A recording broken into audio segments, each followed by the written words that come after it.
Draw करते time कई बार difficult subject भी हमें इजी लगते हैं, लेकिन कई बार ऐसा भी होता है कि बहुत ज़्यादा इजी सब्जेक्ट भी हमें बहुत ज़्यादा डिफिकल्ट लगते हैं। और सबसे मज़ेदार बात यह है कि कोई भी सब्जेक्ट ड्रॉ करने में डिफिकल्ट नहीं होता, वो बस आपको इसलिए डिफिकल्ट लगता है क्योंकि आप उसको बस समझ नहीं पा रहे हो। किसी भी सब्जेक्ट को समझने में और आइडेंटिफाई करने में बहुत ज़्यादा डिफरेंस होता है। जब आप ये देखते हो कि मेरे सामने सेव पड़ा है, संतरा पड़ा है, गिलास पड़ा है, तो माइंड हमारा ऑटोमेटिकली उसकी प्री इमेज बनाने लगता है।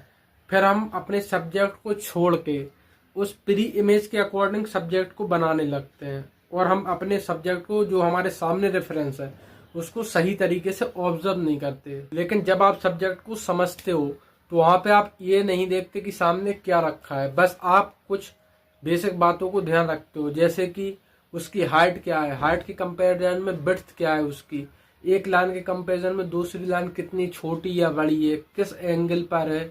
अगर वैल्यूज की प्रैक्टिस कर रहे हो तो एक दूसरे के कंपैरिजन में वैल्यूज कैसे वर्क कर रही हैं, कैसी लाइटनेस डार्कनेस है, लाइट सोर्स क्या है, तो ये सारी बेसिक अंडरस्टैंडिंग आप समझते हो अपने सब्जेक्ट में।